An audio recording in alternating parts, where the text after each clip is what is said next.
17 хоногт бол та бүхэнд тараасан байгаа. За эхлээд би Чингис Бондын санхүүжилт дээр хэрэгжиж байгаа төслийн талаар яг та нарт тараасан цаасныхаа дагуу би тодорхой хэдэн зүйлийг хэлье. Яг тараасан цаасныхаа дагуу ярих гэж байгаа. За нэгдүгээрт нь бол Чингис Бондын санхүүжилтээр хэрэгжиж байгаа төсөл хөтөлбөрүүдийг бид нэр автозам, инженерийн дэд үтц, эрчим хүч, төмөр зам, техник тоног төхөөрөмжийн шинжилэл, барилгын материалын үйлдвэрлэл, уул уурхай, агаарын тээвэр, орон сууцны барилга зэрэг салбаруудын 204 төсөлд 2 их найд төгрөгийн санхүүжилт батлагдсан байгаа. Энээс 10 сарын 22-ны байдлаар та бүхэнд өгсөн цаасан дээр байгаа. Би өнөөдрийн тоог нь авлаа. Өнөөдрийн тоогоор 29-ны өдрийн тоогоор бол 930 тэрбум төгрөгийн санхүүжилтийг бол хийгээд байгаа юм байна. Та нарт 7 хоногийн өмнө тарааснаар бол 837 тэрбум төгрөг байсан юм аа. За автозамын төсөл хөтөлбөрүүдийг би их дэлгэрэнгүй яриад яг товчхон хэлчихье. Эхнийх нь бол автозамын төсөл хөтөлбөр байгаа.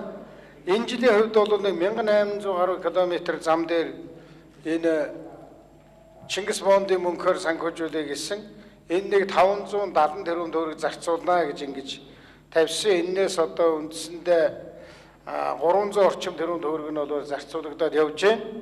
855 км хатуу хүчилттэй зам босч 260 км одоо далангууд нь бол гүйцсэн ийм дүнтэй байна. Гудамж төсөлд Чингис Бондын мөнгнөөс зарцуулъя гэсэн. За манай нийслэлийн нүдэн дээр бол нэлээд ил тод харагдаж байгаа зүйл 33 уул зургийг одоо шинжилж янзлая гэсэн. Энээс өнөөдрийн байдлаар 16 уул зургийг бол амжилттай сайхан янзлаад ашиглалтанд өгчөөд байгаа. Одоо ойрын хугацаанд 2 уул зур ашиглалтанд орно. Ингээд энэ жил 33 уул зураас 18 уул зурыг энэ ондоо багтаагаад өгчин. За бусад үлдэж байгаа 15 уул зур бол шинэ оны ажил болж явах юм аа. За энэ уул зурыг янзлахад энэ бол зөвхөн уул зур шилтэй. Энэ бол 3 бүрэлдэхүүн хэсэгтэй байгаа.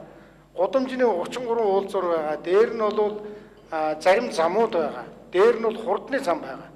Энд бол 200 орчим сая доллар зарцуулъя гэж ингэж шийдсэн. Энээс өнөөдрийн байдлаар 34 тэрбум төгрөг бол зарцуулагдаад явж байна. Энэ 10 хэдэн уул зур Мишелийн ард талын автозамыг засахад зориулагдав. За дэд үтсийн асуудалд бол бид нар ингээд хийх ажлаа гаргаад үзсэн чинь нийтдээ 416 тэрбум төгрөг шаардлагатай гарсан. Энээс Чингис Бондноос нэг 200 орчим тэрбум төгрөгийн дэд үтс өгье гэсэн. Дэд үтс бол 2 бүрэлдэхүүн хэсэгтэй. Нэг нь бол гэр хорооллын Улаанбаатар хотод гэр хорооллын 12 байрлал дээр дахин төлөвлөлт хийхэд зориулж. За 80-90 тэрбум төгрөг. За үлдэж байгаа нь бол орон сууцны хангамжийг нэмэгдүүлэхийн тулд Улаанбаатар хотод босох, орон сууцны байшингууд руу явах дэд үтсийн шугам, улаан цахилгаан бохир цэвэргээд тэр шугам зориулж бас нэг 120 орчим тэрбум төгрөгийг гаргахаар ингэ төлөвлөсөн байгаа. Тэгээ нийт төлөвлөсөн 416-аас энэ жил 200 тэрбумыг нь хийнэ гэж ингэж тооцсон юм аа.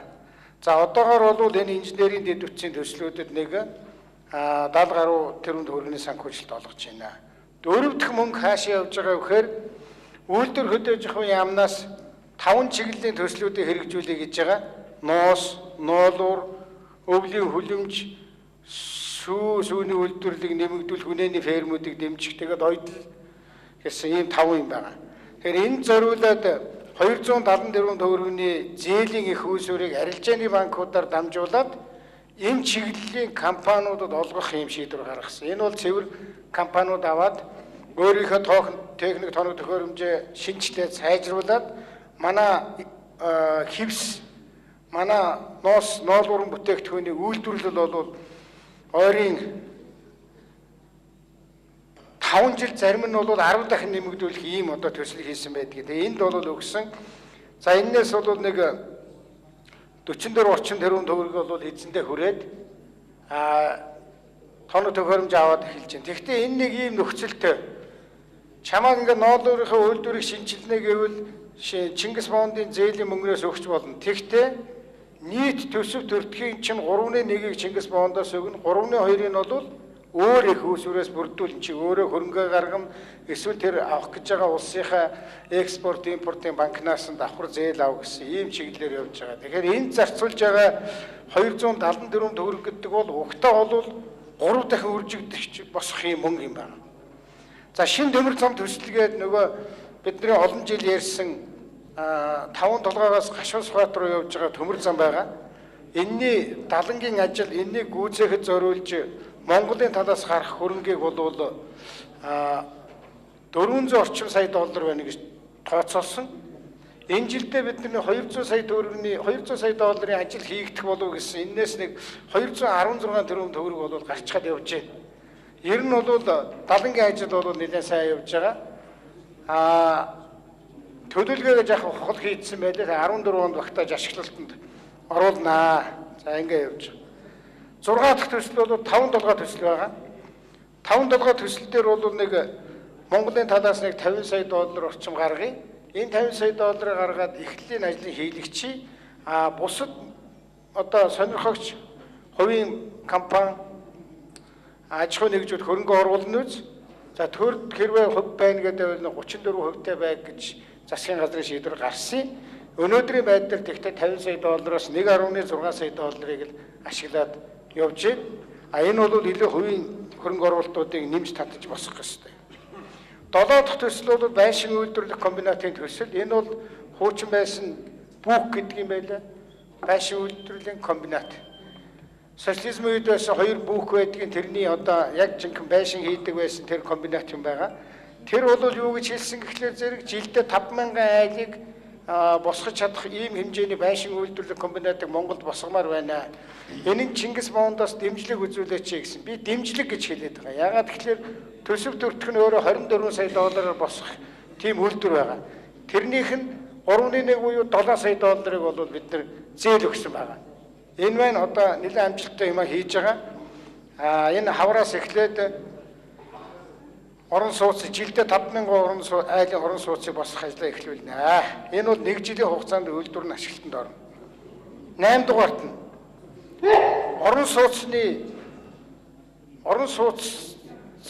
орон сууцны барилгыг дэмжих ийм төсөл байгаа. За энд бол нэг 100 сая хүртэл долларыг зарцуулъя гэж ингэж гаргасан байгаа. За энэс өнөөдрийн байдлаар 60 тэрбум төгрөг нь гараад тэр буян тухайгийн хороол босч байгаа тэр байшингуудыг одоо дэмжих тэр ажилд бол 60 тэрбум төгрөг нь гарсан байна. Бусд нь одоохондоо гараагүй.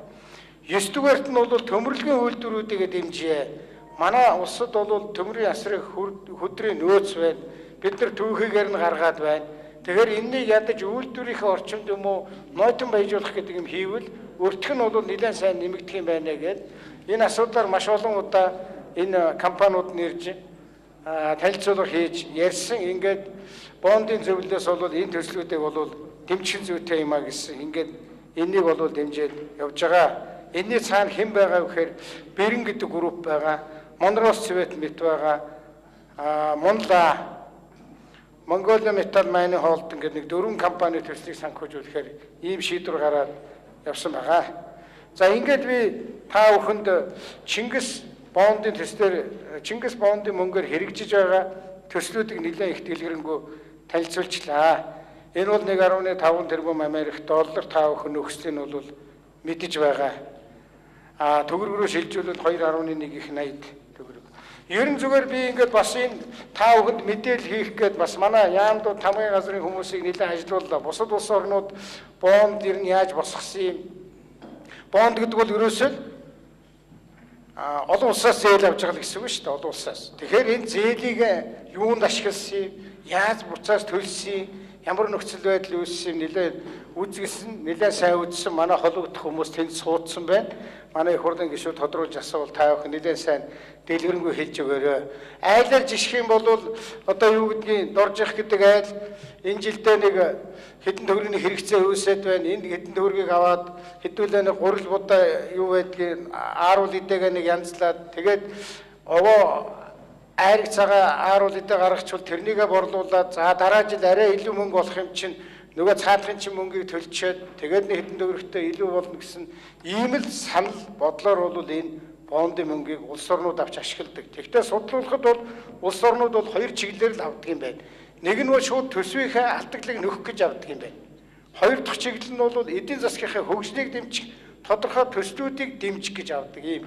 Тэгэхээр Монгол улсын авсан үндсэн бодлого зорилго бол энийг ямар нэгэн халамжийн арга хэмжээнд тараах гээгүй, энийг ямар нэгэн төсвийн алдагдлыг бол дарах гэж аваагүй, нөхөх гэж аваагүй. Энийг бас саяны миний хэлсэн яг энэ төслүүдийг санхүүжүүлэхэд дараа нь бол тодорхой хэмжээгээр буцаж өсөж үржиж мөнгө болдог. За авто замууд ч гэсэн асар их хэмжээний одоо хэмнэлтийг бий болгодог ийм төслүүд. Тийм учраас энэ төслүүд зарцуулж байгаа. За гадаад үр төлбөрийн байдлыг та бүхэнд би яамнаас бэлдсэн материал байгаа 1990-с 2013 он хүртэл ямар байгааг өгсөн байна. Энэ 1990-с 13 оны 14 жилийн хооронд бол Монгол улс 2.81 тэрбум Америк долларыг авч ашигласан байдаг. Нийтдээ авсан нь энэ шүү дээ. Авсан нь бол 2.8 тэрбум Америк долларын зээлийг авч ашигласан. За хэдэн онд ямар юм авч ирсэг гэдгийг үзүүлсэн байгаа.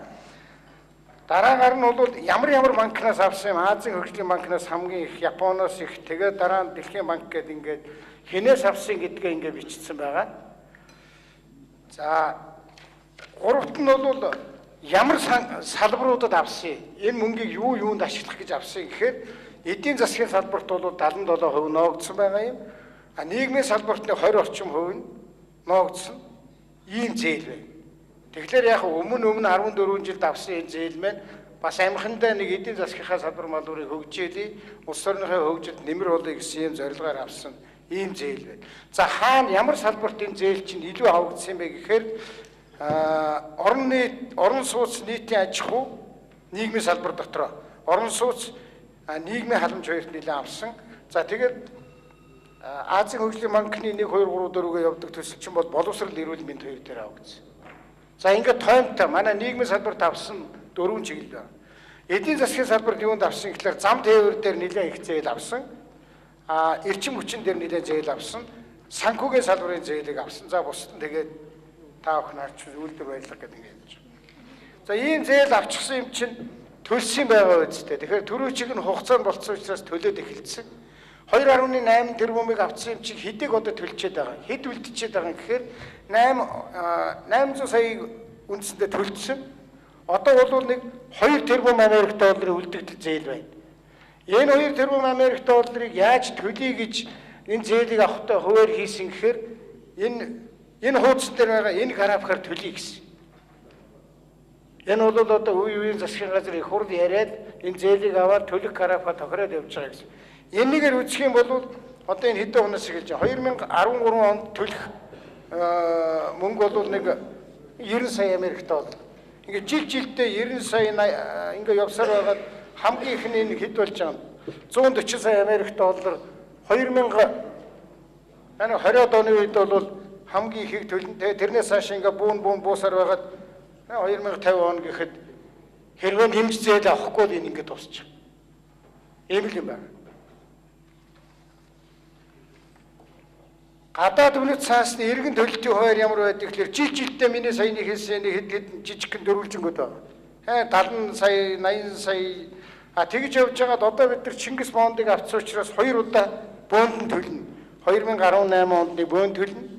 2022 онд нэг бөөнд төлнө. За энэ бөөнд төлөлтөн дээр бас асуулт гараад байгаа юм.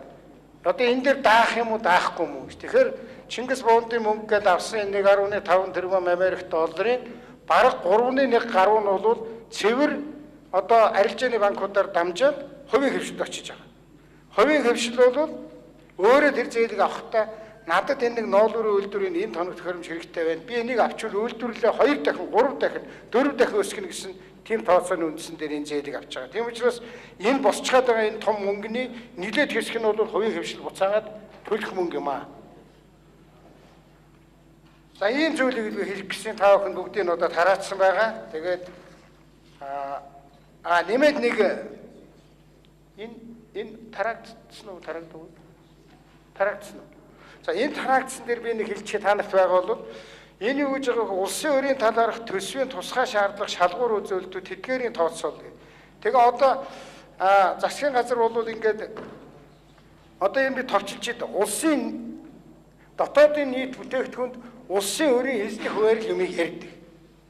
Түүнээс цэвэр өр яриад өр юм уу одоо ухаанда авчихсан зээлийн тухай яриад бол нэмэргүй. Өнөөдөр айлаас яах гэж зээл авч байгаа юм гэхээр энэ зээлийг аваад бид нар үр өвтөлтэй ажиллах юм шүү.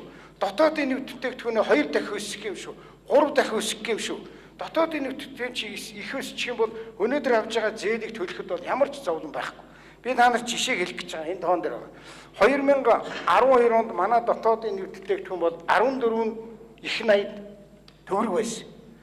16 оны байдлаар бол энэ 2 дахин өсөж байгаа.